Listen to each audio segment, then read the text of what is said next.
By the time most people reach their mid-30s, almost everything about them is already set. Their habits, their emotional reactions, even the way they see the world. Think about that for a second. 95% of who you are today is simply repetition of yesterday. The Stoics warned us long ago that we become what we repeatedly do. So if your days look the same, if your thoughts sound the same, and if your emotions feel the same, then your future is already written, unless you decide to change the script. But here's the truth that few ever realize. You are not a prisoner of your past. You can rewire your brain. You can teach yourself to think differently, feel differently, and live differently. And when you do, life doesn't just improve, it transforms.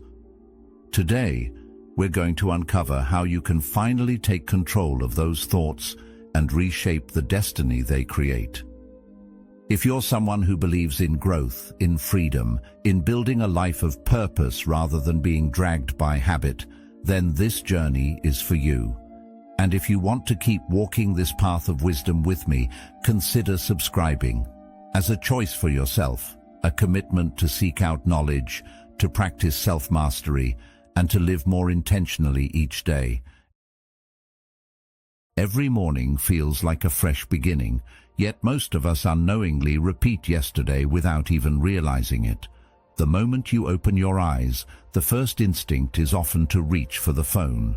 You scroll through familiar faces, the same arguments, the endless stream of headlines, and the constant noise that fills your head before you've even taken a breath. Then, without thinking, you get out of bed on the same side as always, drink the same coffee, drive the same route, and see the same people who trigger the same emotions in you. Day after day, the pattern repeats. It feels comfortable, it feels normal, but the truth is, it's a program running quietly in the background. Marcus Aurelius once said, "The soul becomes dyed with the color of its thoughts." If our thoughts remain unchanged, then so does the essence of who we are. Life becomes predictable, not because the world limits us, but because we live as if yesterday dictates tomorrow. What seems like freedom is often an illusion. We say we want change, to be healthier, happier, freer, but our bodies and minds are stubbornly tied to habit. You can think of it as a script you never stop performing. The Stoics taught that true freedom doesn't come from doing whatever you want, but from gaining mastery over yourself.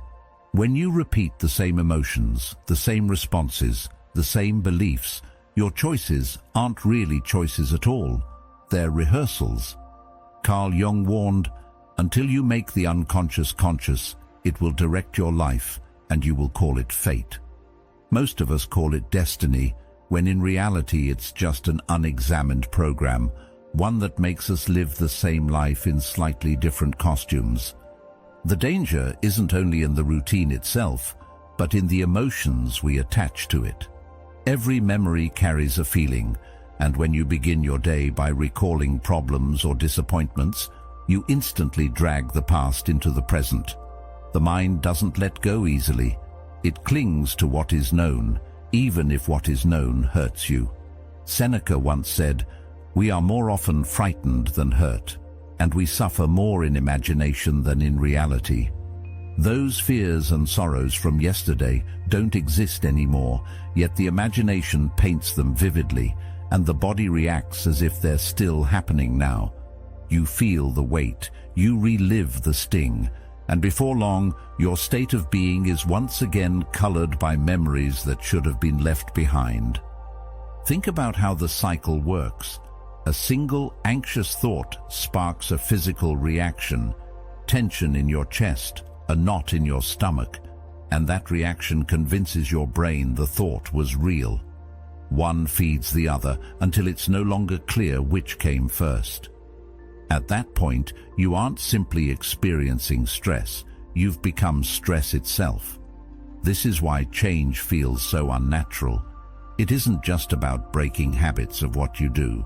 It's about breaking habits of what you feel. Stepping outside that pattern is uncomfortable, and that discomfort is precisely why so many avoid it. The body prefers the familiar, even if the familiar is suffering. The moment you decide to respond differently, to withhold blame, to stop repeating guilt, it feels wrong. That inner resistance whispers convincing lies. Start tomorrow. You can't change. This isn't who you are. But that voice is not truth. It is history. Plato observed, the first and greatest victory is to conquer yourself. The battle is not with the world, but with the pull of the familiar. To step into the unknown is to step into life itself, and though the body resists, it is the only way forward. Stress magnifies the cycle. Unlike animals that return to peace once danger passes, we humans can summon fear with thought alone. A deer outruns a predator and returns calmly to grazing. But a human remembers an insult, replays it, and reactivates the entire stress response again and again.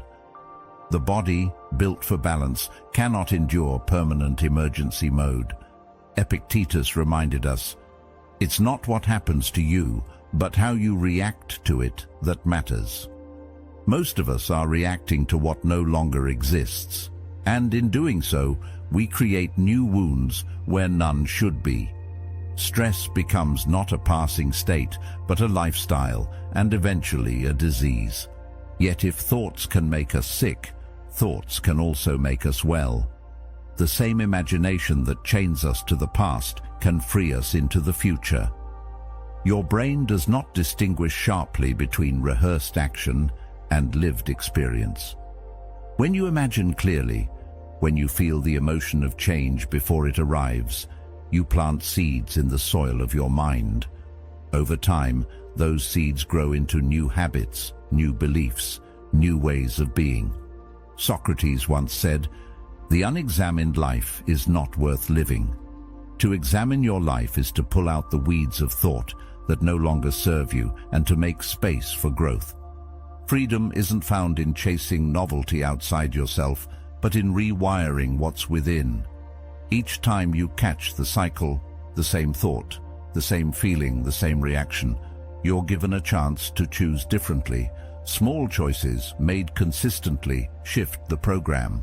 Slowly, the unconscious becomes conscious, and what once felt like fate begins to feel like possibility. The Stoics did not promise ease, they promised resilience. And resilience comes from understanding that you are not the sum of your past emotions, but the author of your present ones. So the question remains, will you let yesterday's program run tomorrow's life, or will you take back the script? The answer is not in grand gestures, but in simple awareness, in the courage to pause, to choose, and to step into discomfort. Because on the other side of discomfort lies freedom, and freedom has always been the true purpose of the examined life. We often believe that the choices we make every day are born out of free will. We tell ourselves that we're in control, that when we decide to start a new habit, change a behavior, or even reshape the course of our lives, it's entirely up to us. And on the surface, that feels true. You might wake up one morning with a strong desire for something different, whispering to yourself, I want to be happier, I want to be healthier, I want to change. But here's where it gets complicated. The conscious mind may want those things, but the body is not easily convinced. The body has been trained by years of repetition, by cycles of emotions and experiences that have etched themselves into its memory. It doesn't listen to what you say you want, it listens to what it has practiced for decades. Think of your body as a stubborn animal that has learned only one path through the forest. You can stand at the edge and point in a new direction, but the animal, out of habit, will return to the same trail it has always walked. That trail is familiar. It feels safe, even if it leads to pain. Stress, guilt, doubt, frustration. These are languages the body speaks fluently. And because the familiar always feels easier than the unknown, the body will tug at you, dragging you back into old patterns, no matter how loudly your mind cries for change. The problem is not that you lack the desire to improve, but that desire alone isn't enough to overcome what has been wired into you. Years of living the same way create emotional grooves so deep that you slip back into them without thinking. You can decide to stop complaining, but the moment discomfort arises, your tongue moves faster than your resolve. You can swear you'll no longer let fear control you, but the instant life feels uncertain, fear rushes back like an old friend you can't quite ignore. This is why so many people feel stuck, torn between the life they want and the life they keep repeating. They mistake willpower for freedom, when in reality, freedom comes from rewiring. The Stoics were clear on this point. Freedom is not about doing whatever we want whenever we want. It's not about chasing comfort or avoiding pain. Epictetus said, "No man is free who is not master of himself." Freedom comes when we no longer serve the emotions and habits that enslave us, when our choices are not dictated by fear, by impulse, or by the pull of the familiar. And this mastery does not come from a single decision. It comes from daily practice, from stepping into discomfort again and again until the unfamiliar becomes the new familiar. Consider how often you've promised yourself you'd change tomorrow. The body resists today, so you compromise with the idea of later. I'll start eating better next week.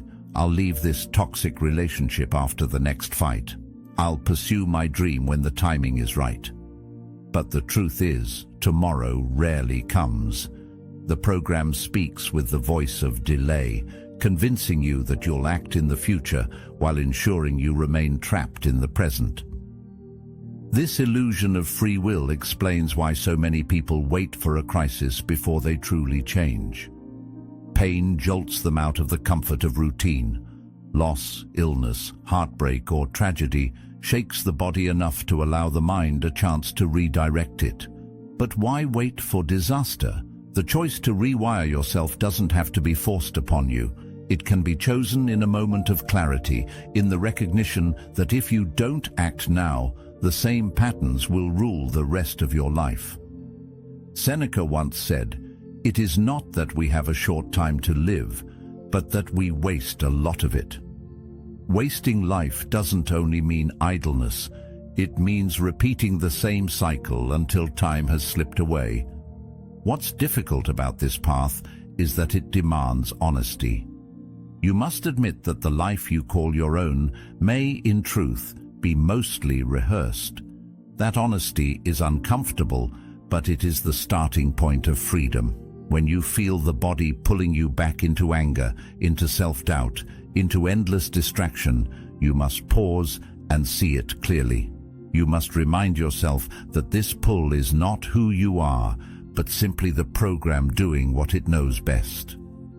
Each time you resist the pull, even in the smallest ways, you weaken the illusion that the program is in control. It may be as simple as not picking up the phone the moment you wake up, or choosing to respond with patience instead of irritation when someone pushes your buttons. These moments may seem small, but they accumulate. Slowly, the stubborn animal learns a new path through the forest. Slowly, the body learns to trust the mind again. And when that happens, free will is no longer an illusion, it is a living reality. True change is less about forcing your body to obey and more about teaching it to follow a new rhythm. It is about rewiring thought by thought, emotion by emotion, until what once felt impossible becomes natural. Freedom begins when the conscious mind and the body finally align, when your choices are no longer hijacked by the echoes of the past, but are guided by the clarity of the present. That is the gift of self-mastery, and that is where real free will begins. Every day begins the same way for many people, not with a sense of freedom, but with a quiet return to yesterday. The moment the eyes open, the mind begins scrolling through problems, disappointments, and unfinished conversations. Without even realizing it, the first breath of the morning is colored by the memory of the past. The argument that left you unsettled, the worry about bills, the regret of a mistake, they resurface, not as faint recollections, but as living emotions. And once those emotions return, they shape the way you see everything that follows. What should be a fresh start quickly becomes a continuation of yesterday's burdens. It feels natural because it is practiced, but in truth, it's nothing more than the past replaying itself through you. That is the real trap. The body does not know the difference between what is happening now and what has been remembered with intensity. When you recall a painful moment, the heart races, the muscles tighten, the stomach turns. You are reliving an old experience in the present moment as though it were happening again. And the more often you do this, the more your nervous system learns to respond to memory as though it were reality. Epictetus was right when he said, "We suffer more in imagination than in reality." So much of the pain that weighs you down is not being caused by life in this very moment, but by the mind's insistence on carrying yesterday into today. It is easy to underestimate the cost of this cycle. Each remembered hurt becomes a lens, and through that lens, you interpret your entire day. If you wake up thinking about betrayal, trust will seem impossible. If you wake up rehearsing failure, opportunity will feel out of reach. The past acts like a filter that colors every present experience with its own shade. And soon, the present is no longer truly present. It is only the past in disguise. Marcus Aurelius once observed, "The happiness of your life depends upon the quality of your thoughts." If those thoughts are borrowed entirely from memory, happiness remains locked away, held hostage by what has already happened. The deeper danger is that these repeated memories harden into identity. Recall a disappointment long enough, and you no longer see it as something that happened. You see it as who you are. The sadness becomes your nature, the anxiety becomes your normal, the resentment becomes your personality. And because the mind and body grow used to these emotions, they resist any attempt to move beyond them. This is why people find it so difficult to create new futures. If the mind is always staring at the past, then the body is always feeling the past. And together, they recreate the same experiences over and over again. You can say you want change, but if your emotions are anchored to yesterday, you will only end up repeating what you know. It is like walking in circles and calling it progress. The Stoics warned us about this tendency, to be enslaved not by others, but by our own habits of thought. To see how strong this prison is, think of a time when you tried to move forward, but felt chained by hesitation.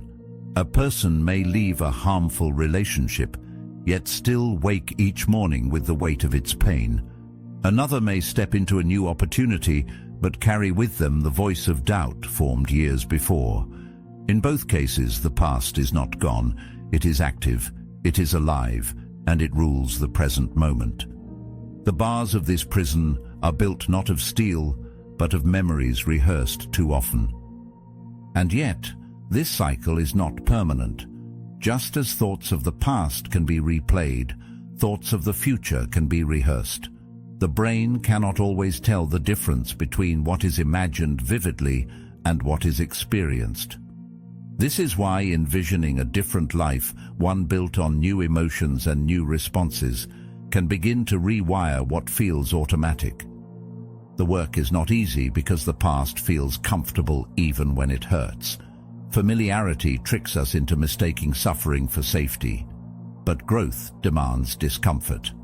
To step outside the prison of memory requires the courage to sit with unease, to resist the urge to define yourself by old emotions, and to practice new ones until they begin to feel real. Every morning offers this chance. You can awaken and immediately rehearse the same story of who you were, or you can pause, notice the pull of memory, and choose to imagine something else. It might be only a moment of calm, a breath of gratitude, or a vision of the person you want to become. Small acts, repeated, begin to shift the weight of the past and open the door to the future. The prison is strong, but it is not absolute. And once you realize the key has been in your hand all along, you can finally step beyond yesterday and begin to live today as it was meant to be lived, free, open, and unchained. A single thought can feel harmless at first, a flicker of worry passing through the mind, but left unchecked, it plants itself deep, and almost instantly the body begins to respond. The heart rate rises, the muscles tighten, the breath shortens. What began as a mere idea now feels like a real threat. Anxiety is born not from the world outside, but from the picture painted inside. And here lies the trap. The anxiety then confirms the thought that created it. The mind says, "See, you are in danger," because the body is trembling as if it were true. The cycle deepens, thought and emotion feeding each other in a loop so tight that before long you no longer separate one from the other. You don't think stress anymore, you become it. This is why change feels so unnatural. It is not just about resisting a habit of action, skipping the cigarette, avoiding the gossip, breaking the routine. It is about unlearning the emotions that accompany those habits. The body has memorized what it feels like to worry, to grieve, to fear. And when you attempt to step into something new, the body resists not because it is lazy, but because it cannot let go of the emotions it knows best. Consider how quickly the loop can form. A single fearful thought, "I'll fail, they'll reject me, something bad will happen," immediately provokes the body. Then the body's trembling confirms the thought. The mind says, "Yes, it must be true, look at how unsettled I feel." And so the cycle continues. Carl Jung once noted, "What you resist persists." The harder you fight the feelings without understanding their roots, the more they return, strengthened by your own resistance. The loop then solidifies into identity. Anxiety becomes not just a passing state, but who I am. Sadness becomes not a temporary mood, but a permanent trait. And soon, a person is no longer experiencing emotions. They are living as those emotions. This cycle is powerful because it conditions the body to anticipate feelings before the mind has even spoken. Walk into a room where you once felt shame, and the body flushes before the thought forms. Sit down to work on a task that once triggered doubt, and the body grows restless before you've begun. The emotional memory runs ahead of the conscious choice, pulling you back into the loop. Marcus Aurelius warned, "You have power over your mind, not outside events. Realize this, and you will find strength." Yet too often we forget this power, surrendering instead to the body's old scripts, rehearsing yesterday's feelings as though they were inevitable truths. The loop also thrives because it rewards itself. Every emotion has chemistry attached to it. The body becomes addicted to the familiar cocktail of stress hormones, and though it harms you, it feels natural. Breaking free means not only resisting the thought, but also enduring the withdrawal from the emotion itself. This is why many return to old habits even when they know better. The body craves what it knows, even if it is suffering. It whispers that discomfort means danger, when in reality discomfort is the doorway to freedom. The imagination, however, is not only a prison, it is also the key. The same mind that can replay fear endlessly can also rehearse courage. The same body that memorized sorrow can be taught to memorize joy. When you close your eyes and vividly picture a future self, calm, strong, unshaken, the brain begins to build the pathways as if it were already true. Slowly, the loop begins to change direction. Instead of fear fueling anxiety, hope fuels action. Instead of doubt confirming weakness, vision confirms strength. The imagination is not the enemy. It is the soil in which both weeds and flowers grow, and it is your attention that decides which will thrive. This process demands patience. Loops that have been practiced for years will not dissolve overnight. But each moment you catch the cycle in motion, you weaken its hold. Notice the fearful thought. Feel the surge of anxiety.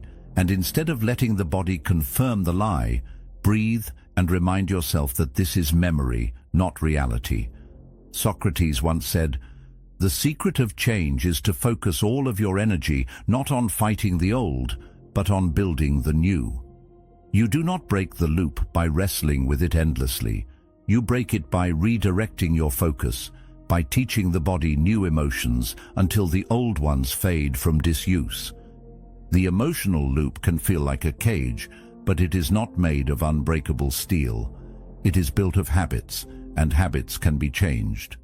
With awareness, with practice, with the courage to endure discomfort, you can step outside the cycle and begin to live as someone new. And when that happens, the same imagination that once trapped you becomes the very force that sets you free. Change always sounds inspiring when we think about it, but the moment we try to live it, resistance shows up like a shadow. You decide to take a different path, even in something small, and suddenly the body protests. The heart races, the stomach tightens, the mind fills with doubt.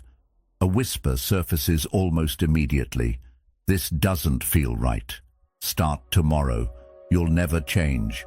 Those words feel convincing, but they are not truth. They are echoes of the past. This is why so many people get stuck repeating the same patterns year after year. The body has been conditioned to treat the unfamiliar as unsafe, even when the familiar is misery. Think about it. Staying in a toxic relationship feels easier than leaving. Clinging to unhealthy habits feels more comfortable than building new ones. The mind dreams of change, but the body clings to routine, because the body trusts what it knows, not what it hopes for. Marcus Aurelius once said, "It is not death that a man should fear, but he should fear never beginning to live." To never step into the unknown is to never truly live, yet resistance persuades us to mistake survival for life. The power of resistance lies in its disguise. It doesn't scream, it whispers. It speaks in rationalizations that feel harmless. "You're too tired today. The timing isn't right. Maybe when you feel more prepared." These excuses don't sound like sabotage, but they quietly delay action, sometimes for years. Seneca once noted, "While we are postponing, life speeds by." Resistance thrives on postponement. It doesn't need to defeat you in one moment. It only needs to convince you to wait again and again until the chance for change slips away. And yet, every moment of resistance carries within it a choice. You can surrender to the familiar, or you can step into the unknown and endure the discomfort that comes with it. Discomfort is not the enemy. Discomfort is the proof that you are moving beyond the boundaries of your old self. Aristotle said, "We are what we repeatedly do." Excellence, then, is not an act, but a habit. The habit of resisting discomfort leads to stagnation, but the habit of facing it, of leaning into it, creates excellence. Each small victory over resistance rewires the body, teaching it to trust what once felt unsafe. But here is the challenge. The body doesn't give up easily. The longer you've lived a certain way, the louder resistance becomes when you try to shift. Old emotions rise to the surface. Guilt, shame, fear, they all rally together to pull you back into the familiar.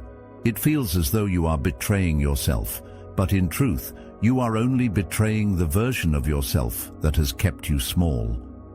Think of resistance as the threshold guardian. In every myth, the hero encounters a gatekeeper before stepping into a new world. That figure exists to test resolve, to make sure the hero truly wants the transformation ahead. Resistance is your inner gatekeeper. Its job is not to destroy you, but to challenge your determination. If you recognize it for what it is, you stop mistaking it for truth. Instead, you see it as a sign that you are moving in the right direction, that growth is near. The paradox of resistance is that it often grows strongest just before a breakthrough.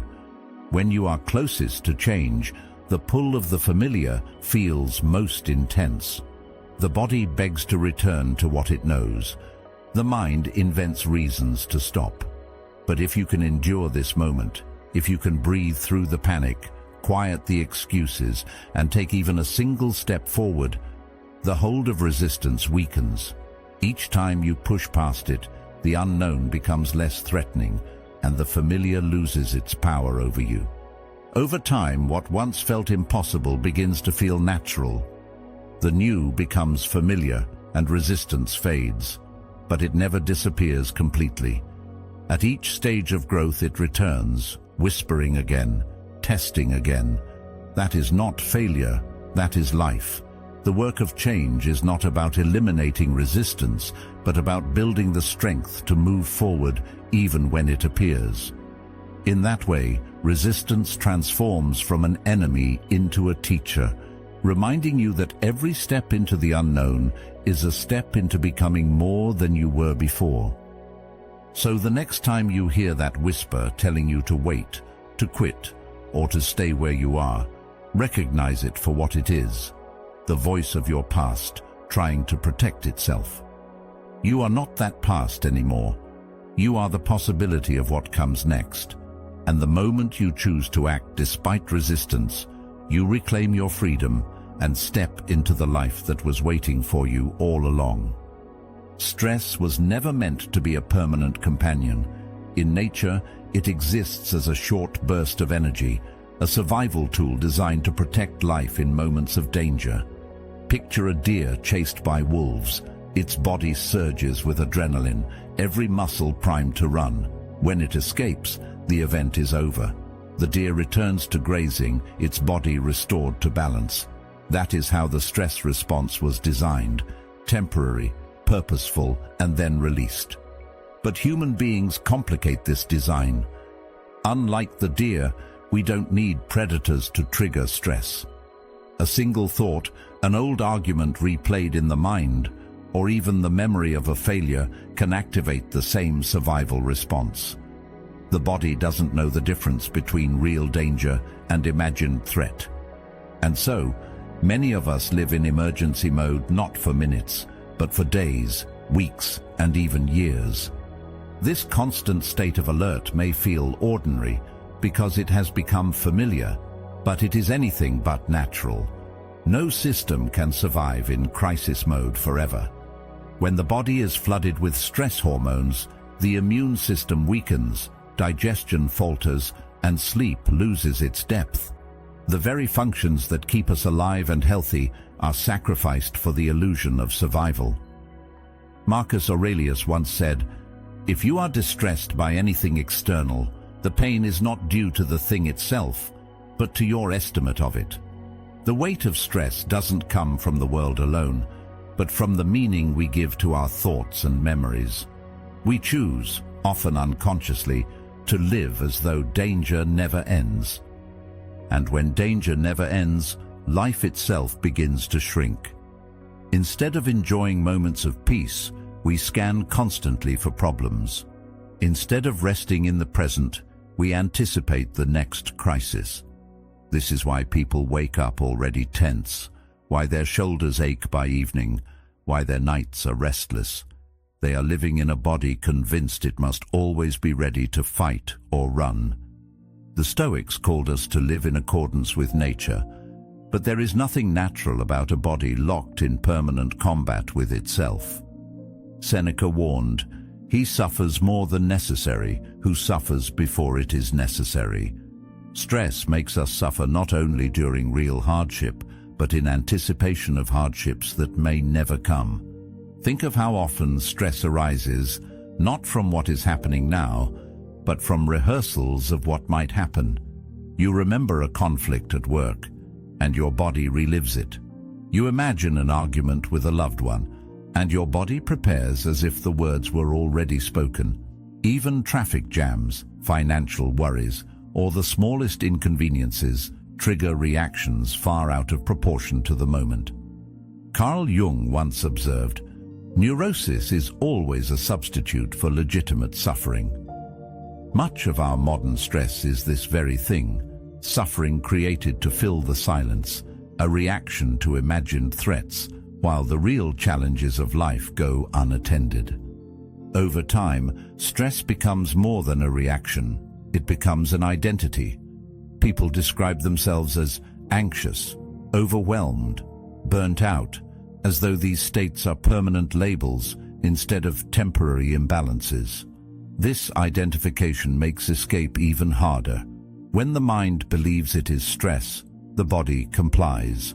The cycle tightens, and the emergency mode becomes the default. Epictetus reminded us, "It is not things themselves that disturb us, but our judgments about them." The judgments we place upon our thoughts and experiences determine whether we suffer once or suffer endlessly. And yet, even though stress feels like an enemy, it can serve as a teacher. It shows us where we are most vulnerable, where our expectations clash with reality, where our judgments distort the truth. If we pause to notice stress, to examine the thought that triggered it, we begin to see clearly the gap between reality and our reaction. Aristotle said, "The energy of the mind is the essence of life." If that energy is consumed by stress, then life itself is drained of vitality. But if we redirect that energy from constant fear toward awareness, from judgment toward acceptance, then life begins to restore itself. The path forward lies in choosing not to live as the deer who never stops running.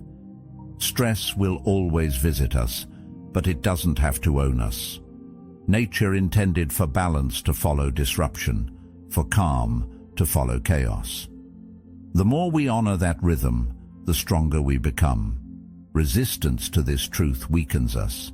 Alignment with it makes us resilient. The Stoics knew that peace doesn't come from eliminating difficulty, but from meeting it without losing ourselves. Stress may be the silent destroyer when left unexamined, but once understood, it becomes the signal that it is time to return to balance.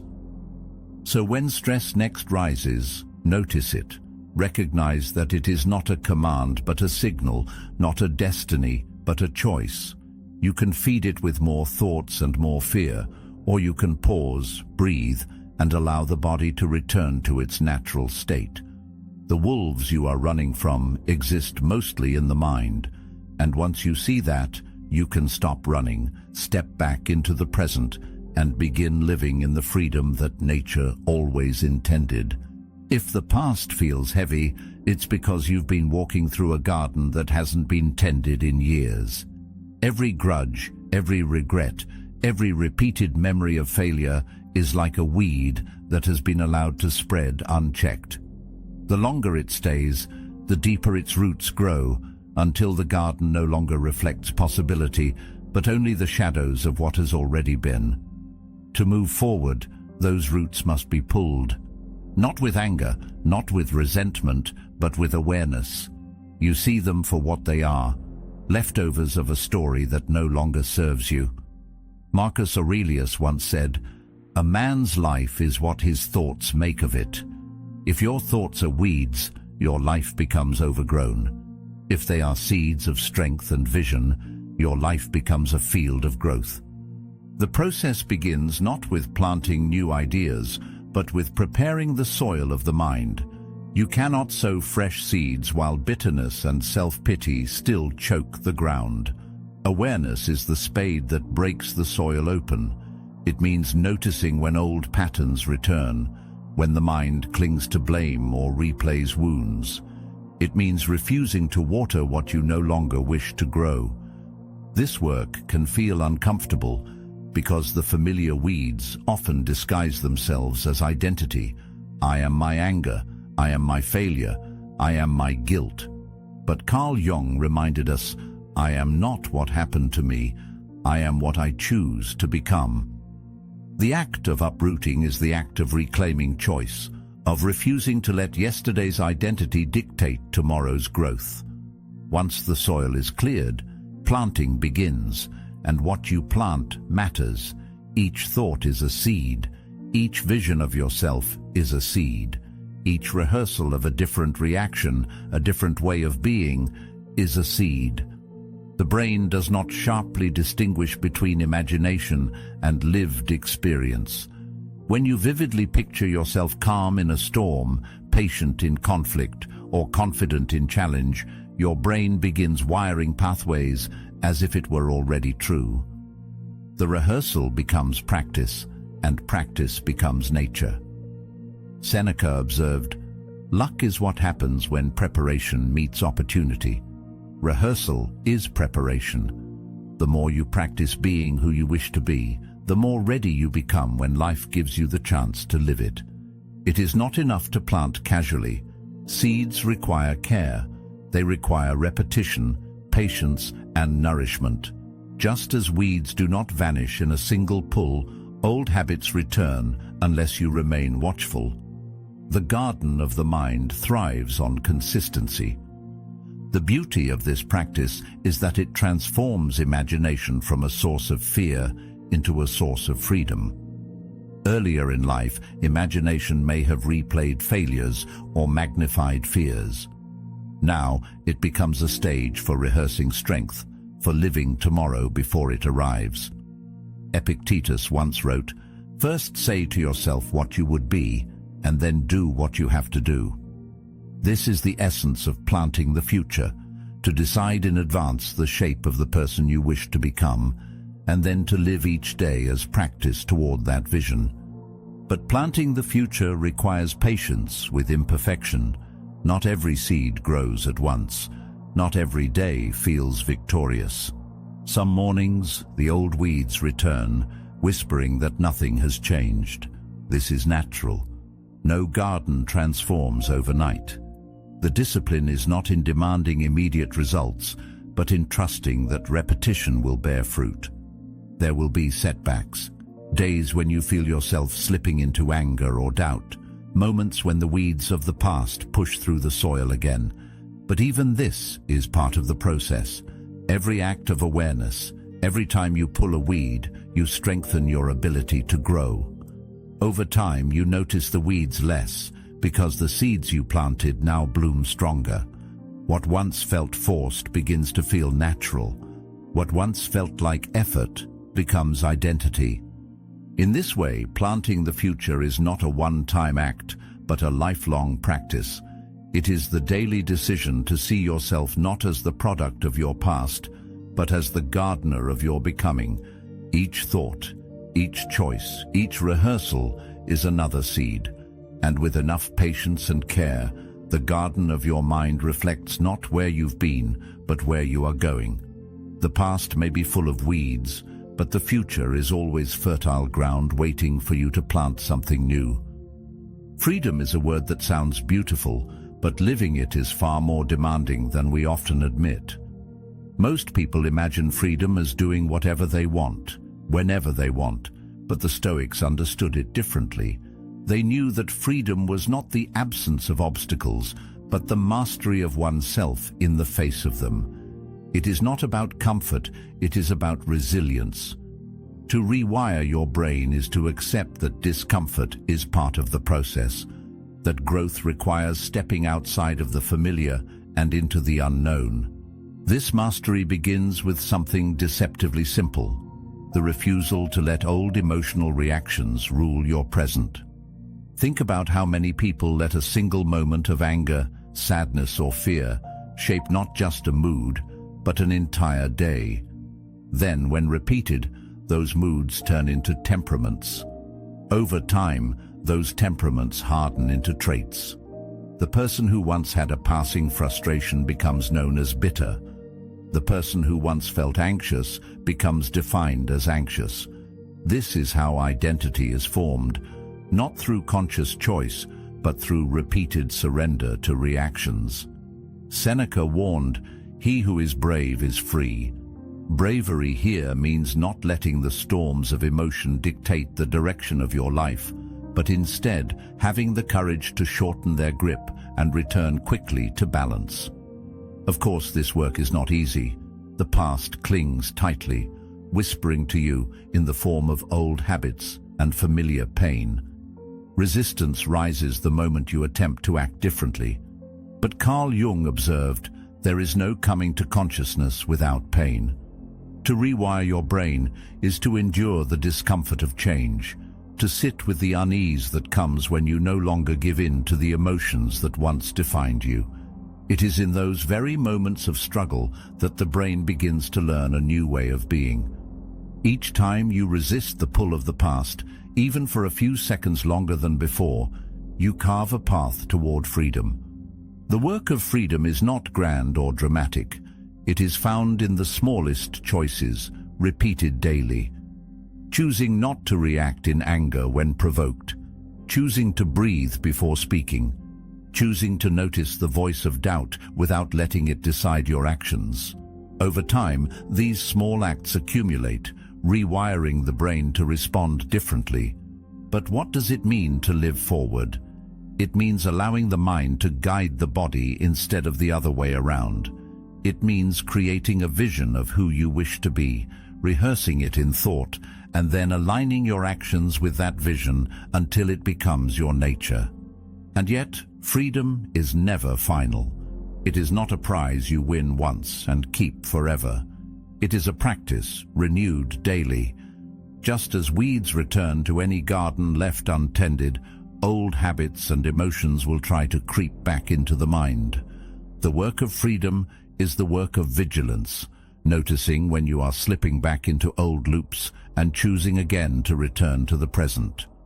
Over time, these choices reshape the very architecture of your brain, until freedom feels less like effort and more like nature. So freedom, in the Stoic sense, is not comfort. It is not the absence of struggle. It is the ability to carry yourself through struggle without being broken by it. It is the resilience to feel pain without becoming it, to face uncertainty without collapsing into fear, to remember the past without being chained to it. True freedom begins when the mind no longer drags the soul backward, but teaches the body how to live forward.